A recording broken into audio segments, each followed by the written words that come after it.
नमस्ते दोस्तों।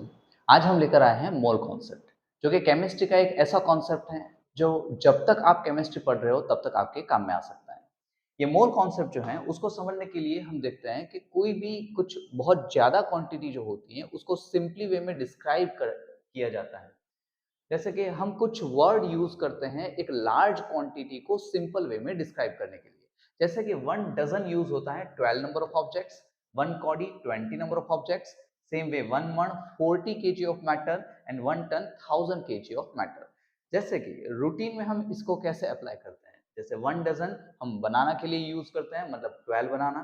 Same way 1 Cardi जो है वो काइट के लिए यूज़ होता है, 1 कॉडी काइट्स मीन्स 20 काइट्स। ऐसे ही 1 मण जो होता है वो 40 केजी के लिए यूज होता है। जैसे कि कहीं वेजिटेबल लेने हो तो उसमें 40 केजी वेजिटेबल्स मीन्स 1 मण हो जाएगा। ऐसे ही 1 टन जो है तो वो मेटल्स वगैरह जो हायर क्वांटिटी में होते हैं, हायर वेट में होते हैं, तो उस time 1 ton metal means 1000 KG of metal use हो जाता है। बस ऐसे ही मोल कॉन्सेप्ट यूज होता है एक बहुत लार्ज क्वांटिटी को एक सिंपल वे में डिस्क्राइब करने के लिए। आईयूपीएसी ने इसके बारे में सजेस्ट किया है 1 mole is equal to quantity of atoms as in 12 gram of carbon 12।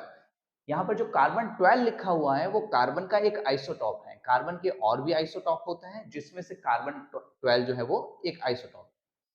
अब आईयूपीएसी ने ये जो सजेस्ट किया है उसमें 12 ग्राम ऑफ कार्बन 12 में कितने एटम्स होते हैं, तो ये होते हैं 6.022 into 10⁻23 नंबर ऑफ एटम्स। ये एटम्स भी हो सकते हैं, मॉलिक्यूल्स भी हो सकते हैं, आयंस भी हो सकते हैं। Here, the quantity 6.022 into 10⁻23 is called as Avogadro number और उसी को एक सिंबल Na के थ्रू रिप्रेजेंट किया जाता है। इन शॉर्ट Na का मीनिंग हो जाएगा एवोगैड्रो नंबर और उसका मीनिंग ये क्वांटिटी 6.022 into 10⁻23। अब ये क्वेश्चन हो सकता है कि यहाँ पर 12 ग्राम एग्जैक्टली इतने एटम्स या इतनी क्वांटिटी कैसे डिसाइड किया गया। तो यहाँ पर देखते हैं mass of 1 atom of carbon decided by mass spectrometer is this one। Mass spectrometer एक इंस्ट्रूमेंट होता है जिससे सिर्फ एक एटम का भी मास डिसाइड किया जा सकता है। तो यहाँ पर ये जो मास है is equal to 1 carbon atom. तो अगर 12 ग्राम क्वांटिटी हम लेते हैं तो उसके अकॉर्डिंग कितने एटम आ जाएंगे, तो जब कैलकुलेशन करेंगे हमें आंसर मिलेगा 6.022 into 10⁻23 एटम्स। इसका मतलब हो जाएगा कि 12 ग्राम अगर हम क्वांटिटी लेते हैं कार्बन 12 की तो उसमें नंबर ऑफ एटम्स होंगे 6.022 into 10⁻23।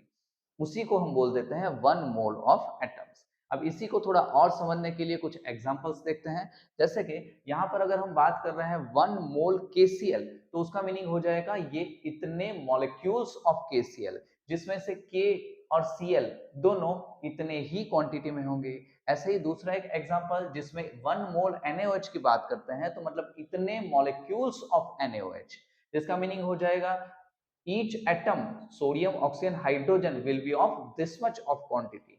सेम वे में अगर 1 मोल CaCl2 की बात करते हैं तो उसमें इतने मॉलिक्यूल्स ऑफ CaCl2 हो जाएंगे, जिसमें कैल्शियम जो है वो एवोगैड्रो नंबर जितना, लेकिन क्लोरीन जो Cl2 के तौर पे था वो ट्वाइस ऑफ एवोगैड्रो नंबर के जितना हो जाएगा।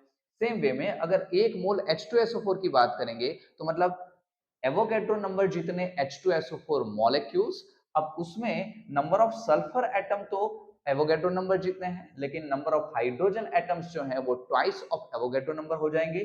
सेम वे अगर ऑक्सीजन एटम की हम बात करते हैं तो वो 4 टाइम्स ऑफ एवोगैड्रो नंबर हो जाएंगे। Thank you very much guys. For more such videos be connected with Manas institute. Thank you.